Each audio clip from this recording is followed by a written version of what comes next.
Hello everyone, welcome to our channel. हम solve कर रहे हैं केरला सेट सोशोलॉजी का जुलाई 2024 में जो एग्ज़ाम हुआ था उसको। इसके कुछ प्रश्नों को हमने सॉल्व किया है। ये पेपर इंग्लिश में है तो मैं इसके जो टफ वर्ड हैं उनको आपको हिंदी में ट्रांसलेट करके बताऊंगी। तो देर न करते हुए शुरू करते हैं आज की वीडियो। पहला प्रश्न आपकी स्क्रीन पर है, who is associated with the concept of hegemony.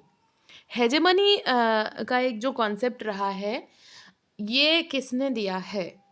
तो यहाँ पर ट्रांसलेशन की ज़रूरत नहीं है, ये कॉन्सेप्ट आप इसको ऐसे ही याद रखिए क्योंकि यही मेनली पूछा जाता है। हेजेमनी इसको प्राधान्य कई बार बोल देते हैं, लेकिन आप हेजेमनी याद रखिए। ऑप्शन में ग्रामसी है, मिशेल फुको है, उलिच बेक है और अर्नाल्ड टॉयनबी है। तो हेजेमनी का कॉन्सेप्ट दिया था एंटोनियो ग्रामसी ने। अब यहाँ से प्रश्न यूपीएचएससी में भी पूछा गया था, पिछली बार डायरेक्ट नहीं पूछा गया था, थोड़ा सा प्रश्न को घुमा दिया गया था और हेजेमनी का कॉन्सेप्ट पूछा गया था। पीजीटी के पॉइंट ऑफ व्यू से भी ये वन लाइनर में पूछा जा सकता है। तो दोनों ही एग्जाम्स के पॉइंट ऑफ व्यू से ये इंपॉर्टेंट है और नेट में तो इम्पॉर्टेंट है ही है। तो ये जो क्वेश्चन पेपर है ओवरऑल आपके सारे एग्जाम्स के लिए बहुत इंपॉर्टेंट है, तो इसको बिल्कुल भी स्किप मत करिएगा। अगला प्रश्न देखते हैं। इग्नोप्स स्टैंड फॉर एक फुल फॉर्म है, शॉर्ट फॉर्म है और इसका आपको फुल फॉर्म बताना है। IGNOAPS। तो इसका फुल फॉर्म क्या है आपको बताना है। वीडियो को चाहें तो पॉज कर सकते हैं और यहाँ पर जो सही आंसर होगा, मैं डायरेक्ट आपको आंसर पे ले चल रही हूँ। तो सही आंसर होगा आपका Indira Gandhi national old age pension scheme. इग्नोप्स का जो फुल फॉर्म होगा वो होगा Indira Gandhi national old age pension scheme. ठीक है। तो सी ऑप्शन यहाँ पर आपका राइट होगा। अगला प्रश्न देखेंगे। थर्स्टन स्केल पूछ रहा है, ये किसके लिए यूज होती है, क्या चीज मापती है? Thurstone scale is used to measure, जो थर्स्टन स्केल है वो क्या मापती है? तो एटीट्यूड है, एप्टीट्यूड है, इंटेलिजेंस है और ऑल ऑफ दीज। तो यहाँ पर जो थर्स्टन स्केल है ये क्या मापने का काम करती है? तो एटीट्यूड या एप्टीट्यूड या फिर इंटेलिजेंस, यानी आप कितना ज़्यादा इंटेलिजेंट है कोई व्यक्ति, या फिर वो किस तरीके से उसकी अभिरुचि है, रुचि है, क्या चीज़ें मापता है, तो ये एटीट्यूड नापने का काम करता है। ठीक है। ए ऑप्शन जो है यहाँ पर आपका राइट होगा। थर्स्टन स्केल क्या मापता है? तो एटीट्यूड मापता है। अगला प्रश्न देखेंगे। Which of the following are the characteristics of dominant caste. तो डोमिनेंट कास्ट के जो विशेषताएं हैं वो पूछ रहा है, इसमें से कौन सी होंगी? डोमिनेंट यानी प्रभु जाति का कॉन्सेप्ट यहाँ पर पूछा गया है। प्रभु जाति का कॉन्सेप्ट किसने दिया था? तो वो दिया है आपके MN श्रीनिवास ने। इन्होंने एक कॉन्सेप्ट दिया था संस्कृतिकरण और एक दिया है प्रभु जाति का कॉन्सेप्ट। तो डोमिनेंट कास्ट की इन्होंने कुछ विशेषताएं बताई हैं, प्रभु जाति की कौन कौन सी बताई हैं आपको इसमें से चूज करना है। तो पहली चीज़ है हाई मोबिलिटी, यानी कि ये जो जाति होती है, इसको थोड़ा सा हम छोटा कर लेते हैं ताकि आपको पूरी स्क्रीन दिखाई दे। तो प्रभु जाति जो होती है, क्या इसमें बहुत ज़्यादा गतिशीलता की संभावना होती है, हाई मोबिलिटी होती है? तो ऐसा कोई विशेषता MN श्रीनिवास ने नहीं बताई है। हाई मोबिलिटी प्रभु जाति में होती है नहीं होती है, इसके बारे में MN श्रीनिवास बात नहीं करते हैं, तो ये नहीं होगा। दूसरा है इकोनॉमिक एंड पॉलिटिकल पावर। तो प्रभु जाति को लेकर के श्रीनिवास ने बताया है कि उनके पास आर्थिक और साथ में क्या राजनीतिक शक्ति होगी। ये लोग आर्थिक तौर पर बहुत ज़्यादा पैसे वाले रहेंगे, पॉलिटिकल ये लोग इफ़ेक्ट कर सकते हैं डिसीज़न को, तो आर्थिक राजनीतिक शक्ति इनके पास रहेगी। इसके अलावा ये लोग हाई रैंक रखेंगे कास्ट हायरार्की में, क्या ऐसा इन्होंने बताया है? तो ये बात भी इन्होंने की है कि इन लोग का संस्तरण में उच्च स्थान होगा, ज़्यादातर, अनिवार्य नहीं लेकिन ज़्यादातर इनका जाति संस्तरण में उच्च स्थान होगा। अगर पूछा जाए कि कौन सा अनिवार्य तौर पर नहीं बताया है, तो यही है। ये अनुष्ठानिक पदानुक्रम में अनिवार्य नहीं बताया है, लेकिन फिर भी इन्होंने कहा था कि जाति में इनकी उच्च परिस्थिति रहेगी। इसके अलावा शक्ति बल या संख्या बल, यहाँ पर संख्या बल की बात भी करते हैं एम.एन. श्रीनिवास, तो न्यूमेरिकल स्ट्रेंथ तो ये भी होगा।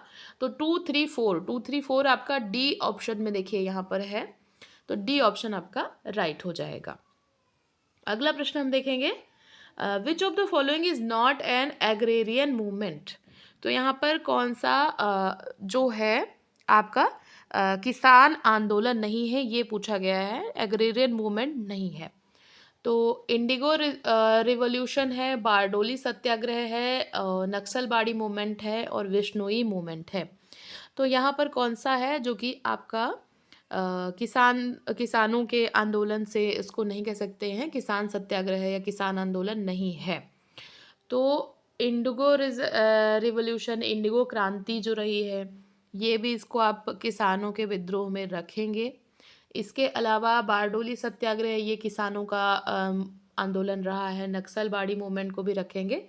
विश्नोई मूवमेंट जो है इसको हम एग्रेरियन मूवमेंट में नहीं रखेंगे, किसानों से संबंधित नहीं रहा है। तो यहाँ पर डी ऑप्शन जो है ये आपका राइट हो जाएगा। अगला प्रश्न असर्शन एंड रीजन का है, तो इसको भी सॉल्व करते हैं। तो पहला कथन है आपका, according to Durkheim mechanical solidarity is based on resemblances resulting out of homogeneity. तो इन्होंने बात की है जो मैकेनिकल सॉलिडरिटी है, मैकेनिकल सॉलिडरिटी को बोलते हैं यांत्रिक एकता, यांत्रिक एकता। तो दुर्खीम ने एक कॉन्सेप्ट बताया था ना, यांत्रिक एकता, सावयवी एकता। तो यहाँ पर पूछ रहा है कि जो यांत्रिक एकता है दुर्खीम ने जो बताया है उसमें होमोजेनिटी होती है क्या। होमोजेनिटी का मतलब होता है कि लगभग सब समान दिख रहे हैं। तो लगभग सब चीज़ें समान हैं, बहुत ज़्यादा अंतर नहीं होता समाज में। तो होमोजेनिटी होती है क्या, तो ये बात इन्होंने की है। लगभग जो पुराने समाज थे उनमें बहुत ज़्यादा अंतर नहीं था, खान पान, रहन सहन, पहनावा लगभग सेम सेम था, होमोजेनिटी यहाँ पर थी। तो ये बात दुर्खीम ने की है, तो पहला कथन तो आपका सही हो गया। और दूसरा कथन क्या पूछ रहा है, दूसरे कथन में पूछा है कि मॉडर्न कॉम्प्लेक्स जो इंडस्ट्रियल सोसाइटी हैं वो करेक्टराइज्ड बाय मैकेनिकल सॉलिडरिटी। तो क्या आधुनिक जो समाज हैं, आधुनिक जो औद्योगिक समाज हैं, क्या इनमें भी यांत्रिक एकता पाई जाती है। तो बिल्कुल नहीं, इनमें क्या पाया जाता है, सावयवी एकता पाई जाती है। दुर्खीम ने बताया था सावयवी एकता यहाँ पर पाई जाती है। तो पहला आपका सही है और दूसरा गलत है। तो A true, R is false, C option आपका यहाँ पर राइट हो जाएगा। अगला प्रश्न है, the persons with disability act 1995 was replaced by. एक एक्ट आया था 1995 में, जो लोग दिव्यांग थे, विकलांग थे, उनसे रिलेटेड एक एक्ट आया था। तो वो यहाँ पर पूछ रहा है किसके द्वारा रिप्लेस किया गया है, मतलब अभी वर्तमान में उस एक्ट की जगह किस एक्ट ने ले ली है, ये पूछ रहा है यहाँ पर प्रश्न में।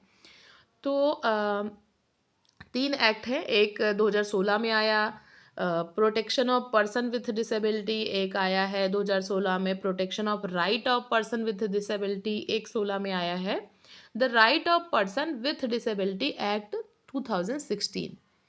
तो ये जो 1995 का एक्ट था, the person with disability act 1995, इसकी जगह ली है the right of person with disability act 2016 ने। तो यहाँ पर सी ऑप्शन जो है आपका, ये आपका सही है।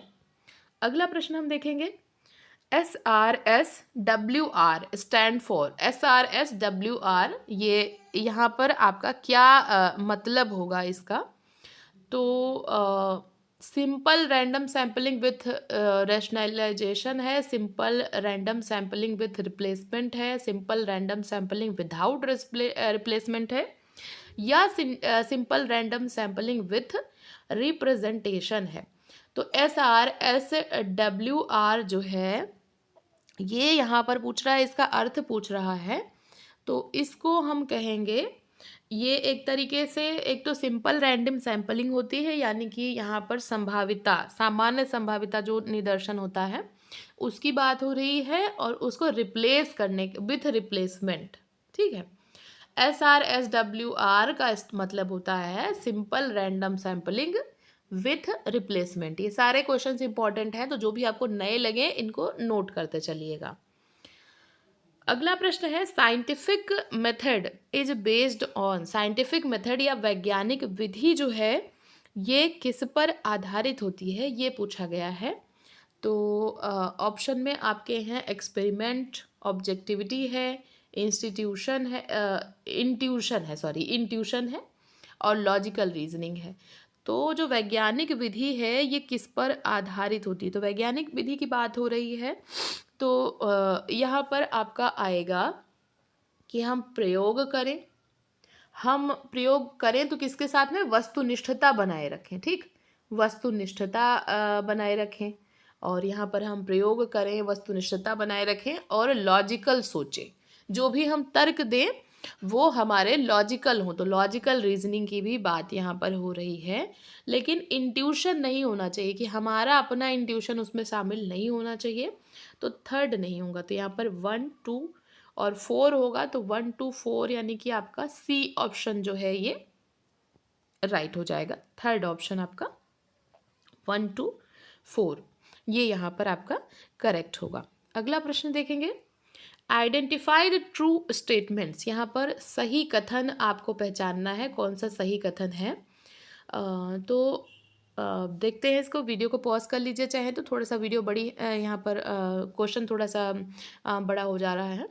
अकॉर्डिंग टू बोर्डियो के अनुसार जो कल्चरल कैपिटल यानी सांस्कृतिक पूंजी है कैन एग्जिस्ट इन 3 फॉर्म, उसके 3 रूप हो सकते हैं। ठीक, कौन कौन से रूप बताए हैं, किस में हो सकते हैं, इन द एम्बोडाइड स्टेट यानी राज्य में हो सकते हैं, इन द ऑब्जेक्टिफाइड स्टेट, तो ऑब्जेक्टिफाइड एक मिनट, एम्बोडाइड स्टेट दिया है और इसके बाद ऑब्जेक्टिफाइड स्टेट दिया है, उसके बाद इंस्टीट्यूशनल स्टेट दिया है, यानी संस्थागत रूप एक इसका हो सकता है और इसका एक वस्तुनिष्ठ रूप हो सकता है, और एक यहाँ पर बात हो रही है एम्बोडाइड स्टेट की। तो ये 3 रूप की क्या बोर्दियों ने यहाँ पर बात की है या नहीं की है, तो इन्होंने ये बात की है। तो ये वाला जो है सांस्कृतिक पूंजी के 3 रूप इन्होंने बताए हैं ये, तो ये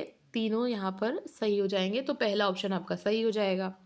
दूसरा कथन कह रहा है सोशल कैपिटल, जो सामाजिक पूंजी होती है, is the aggregate of actual और potential resources which are linked to possession of a durable network of more or less institutionalization relationship of mutual acquaintance and recognition।